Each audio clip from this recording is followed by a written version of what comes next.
Donald Lu পোশাকি পরিচয়ে assistant secretary of state for the bureau of South and Central Asian affairs, গোদা বাংলায় আমেরিকার অন্যতম সহকারী পররাষ্ট্রমন্ত্রী।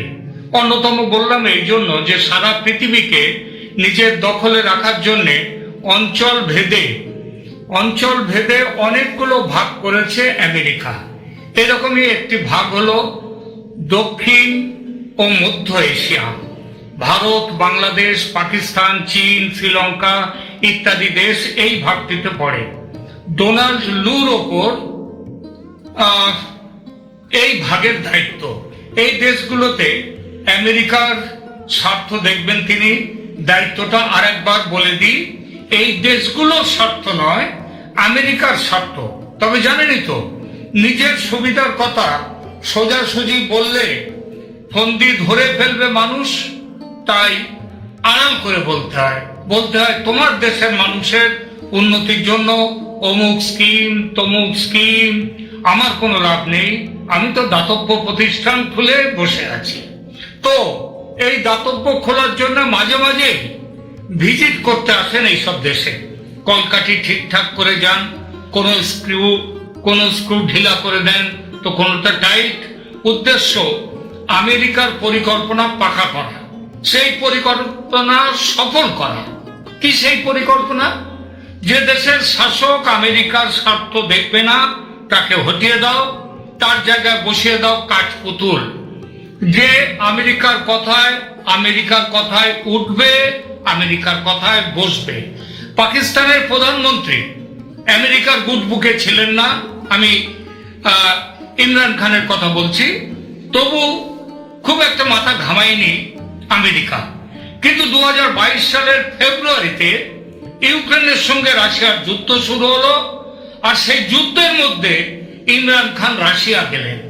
2022-এর 23 ও 24 ফেব্রুয়ারিতে দুদিনের ভিজিট করলেন রাশিয়াতে ইমরান খান।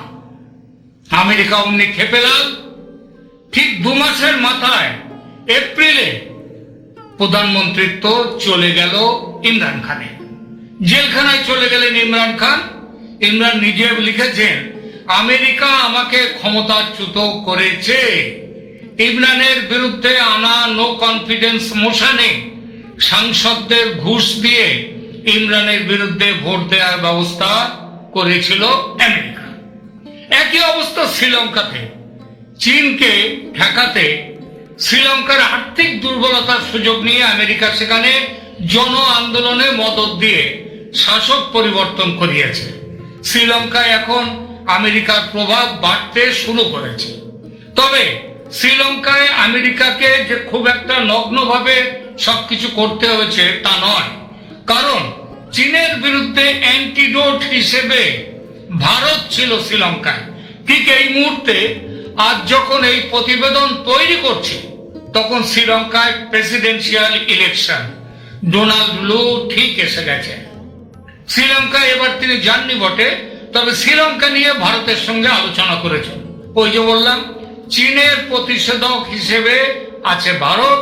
ভারতকে আমেরিকা চীনের প্রতিষেধক হিসেবে কিছুকালের জন্য ব্যবহার করবে, চিরকালের জন্য কিন্তু নয়। শ্রীলঙ্কার পর আসি বাংলাদেশের কথায়। এই বছরের 7ই জানুয়ারি বাংলাদেশে দ্বাদশ সংসদীয় নির্বাচন হয়েছিল। আমেরিকা চেয়েছিল কেয়ারটেকার সরকারের ব্যবস্থাপনায় হোক নির্বাচন। শেখ হাসিনা রাজি হননি।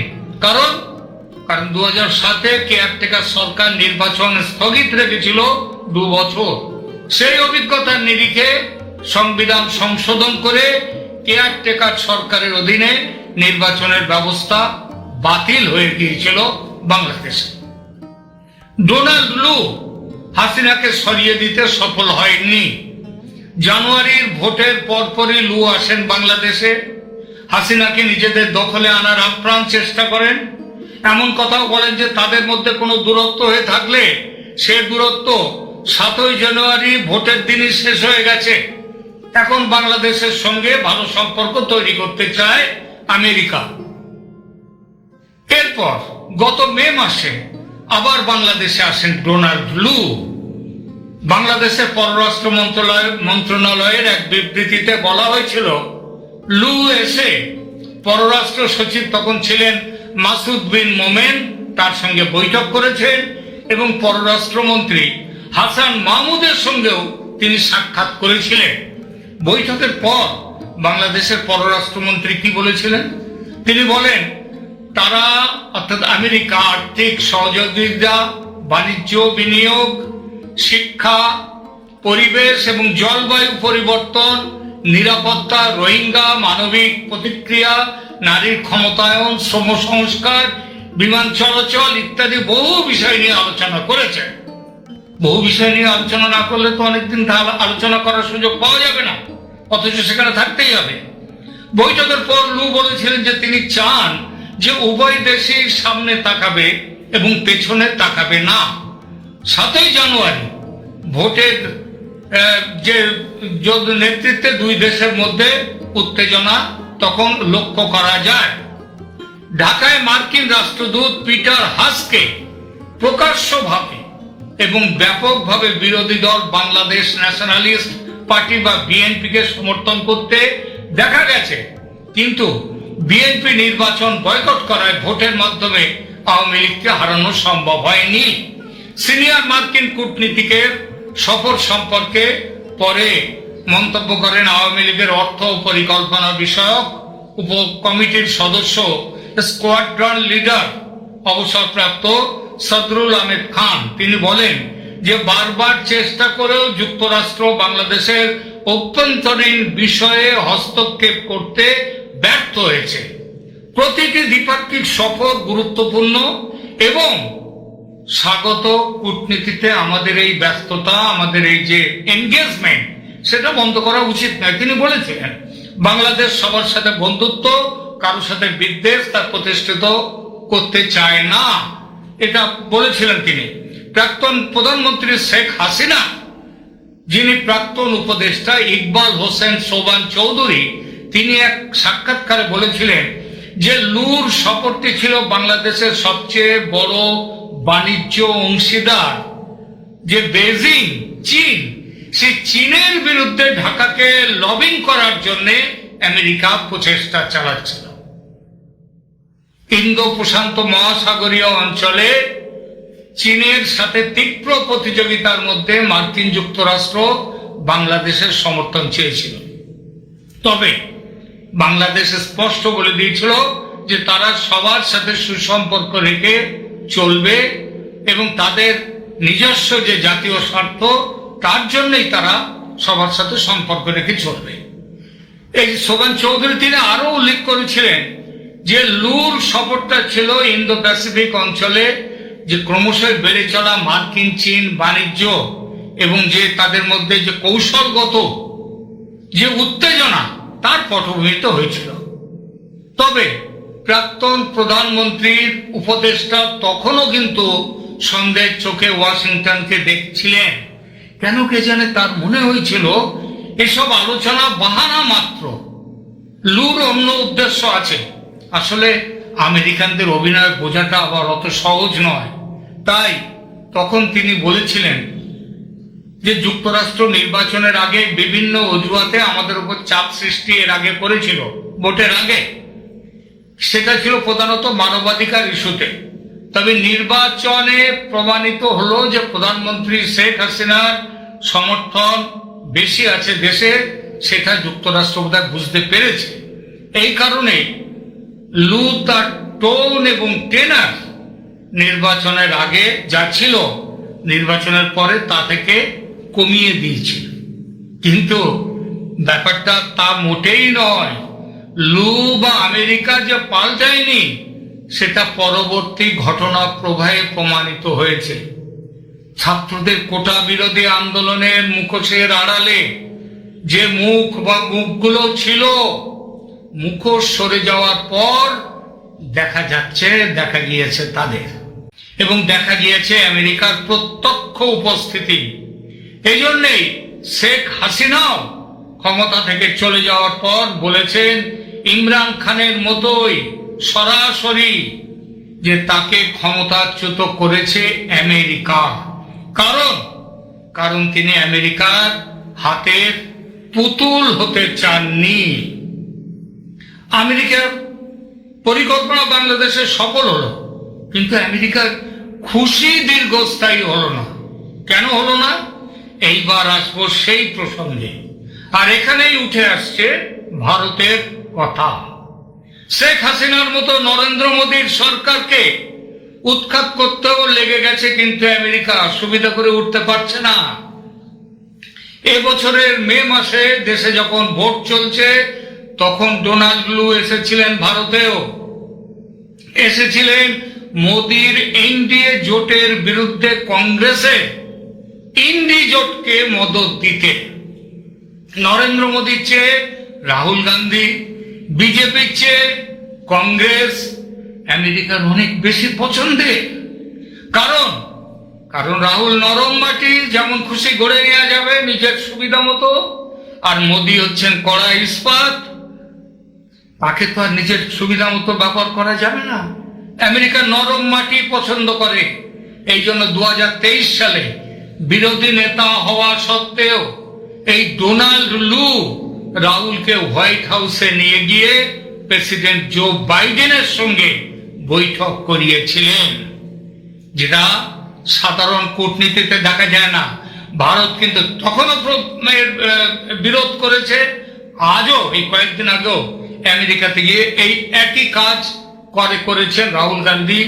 সমস্ত ভারত বিরোধী লবি বলতে যাদের বোঝা যায়, যারা ভারতের বিরুদ্ধে সবসময় থাকে, তাদের সাথে তিনি বৈঠক করেছেন। 2024-এর ভোটে মোদীর দল এককভাবে সংসদে নিরঙ্কুশ সংখ্যাগরিষ্ঠতা পায়নি। সুতরাং আমেরিকা দুরন্তভাবে লেগে গেছে সংসদ ভাঙিয়ে। এই কোনোদিন নাইডুর দল চন্দ্রবাবুকে তার সাথে দেখা করছে, কোনোদিন নীতিশ কুমারের সাথে দেখা করছে। এই দেখা করছে একটাই কারণে, যে যাতে মোদী সরকার ভেঙে যায়। আমেরিকার এই প্ল্যান ভারত জানে। সেজন্য আমেরিকা এবং আমেরিকার পাঠানো গুপ্তচর যে ডোনাল্ড লু, যে তাদের পররাষ্ট্রমন্ত্রী, সহকারী পররাষ্ট্রমন্ত্রী, তিনি কিন্তু ভারতের কাছে সবচেয়ে ঘৃণিত বিদেশি। যে অ্যাডভান্টেজ পেয়েছিল আমেরিকা, সেটা এখন অনেকটা ডিসঅ্যাডভান্টেজ হয়ে গেছে। চীনের সঙ্গে ভারতের সম্পর্কটা ভালো হয়ে যাওয়ার ফলে। আর রাশিয়ার সাথে ভারতের সম্পর্ক তো এমনিতেই ভালো। বাংলাদেশের এক্সপোর্ট ইম্পোর্ট ব্যবসার বিরাট অংশ দখল করে আছে দুটো দেশ, চীন আর ভারত। এই দুটো দেশ একসাথে থাকলে 7 সমুদ্র 13 নদীর পারের দেশ আমেরিকার উপর ভর করে কিভাবে বাঁচবে বাংলাদেশ?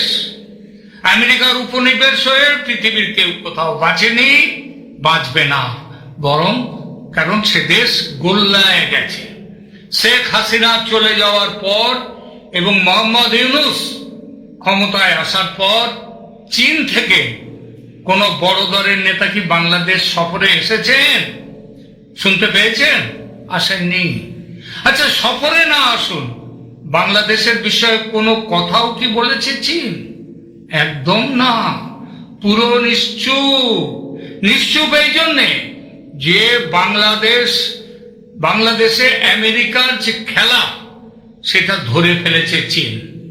সেন্ট মার্টিন দ্বীপটি নিয়ে বাংলাদেশ চীনের উপরে নজর রাখতে চায়, ভারতের উপরেও নজর রাখতে চায়, এবং বাংলাদেশকে নিজেদের কলোনি বানিয়ে চীনকে শায়েস্তা করতে চায় আমেরিকা। এটা না বোঝার মতো বোকা নয় চীন, এটা না বোঝার মতো বোকা নয় ভারতও। সুতরাং দুদেশ হাত মিলিয়েছে এবং বাংলাদেশের নিকটতম দেশ হিসেবে বাংলাদেশের ব্যাপারে যা করার সেই সিদ্ধান্ত নেওয়ার ভার ভারতকে ছেড়ে দিয়েছে কিন্তু চীন। সেটা বুঝতে পেরে ভারতকে কাছে টানা, নানান সুবিধা দেওয়ার কথা বলতে ডোনাল্ড লু এবং US defence department officer for Indo Pacific strategy, মানে ওদের প্রতিরক্ষা বিভাগের অফিসার, তিনি জেডিডিআর-পি রয়্যাল, তিনি ভারতকে এসেছেন শান্ত করতে। বাংলাদেশের ব্যাপারে ভারত যে রীতিমতো ক্ষুব্ধ, সেটা জানে আমেরিকা। এই ক্ষোভের কারণ অনেক। সেখানকার ভেঙে পড়া আইন শৃঙ্খলা, ধর্মীয় সংখ্যালঘুদের উপর অত্যাচার, ধর্মীয় সংখ্যালঘুদের উপরে অত্যাচার তো করেছে, মৌলবাদী মুসলিমদের, ইসলামের উত্থান, তীব্র ভারত বিরোধিতা, এই বিষয়গুলো ভারতের পক্ষে আদৌ আকাঙ্ক্ষিত নয়। এটা বলার অপেক্ষা রাখে না। ভারতের সবচেয়ে বড় অভিযোগ, ছাত্র আন্দোলনের নামে বিশৃঙ্খলা সৃষ্টি করে সেনাবাহিনীকে নিষ্ক্রিয় রেখে একটি নির্বাচিত সরকারকে এভাবে উৎখাত করা সাধারণ ও স্বাভাবিক ঘটনা নয়। এর পেছনে আছে গণতন্ত্রের স্বঘোষিত চ্যাম্পিয়ন আমেরিকার ভূমিকা, এবং এই ঘটনা এই উপমহাদেশে কিন্তু শান্তি বিঘ্নিত করছে।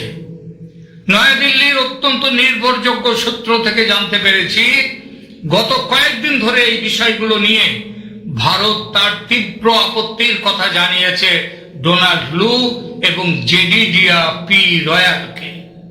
স্পষ্ট বলেছে এই সমস্যাগুলো সমাধান করতে পারলে তবেই ভারতের সঙ্গে সুসম্পর্কের কথা ভাবতে পারে আমেরিকা, নচেত নয়।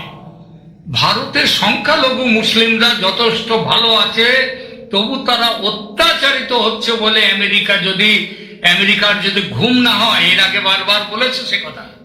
তবে বাংলাদেশে হিন্দু, বৌদ্ধ, খ্রিস্টানদের উপর যে ভয়ঙ্কর অত্যাচার হচ্ছে, যেভাবে তাদের ধর্মীয় অধিকার কেড়ে নেওয়া হচ্ছে, সেই বিষয়ে আমেরিকা চুপ কেন? সে প্রশ্ন খুব জোরালো ভাবে তুলেছে ভারত।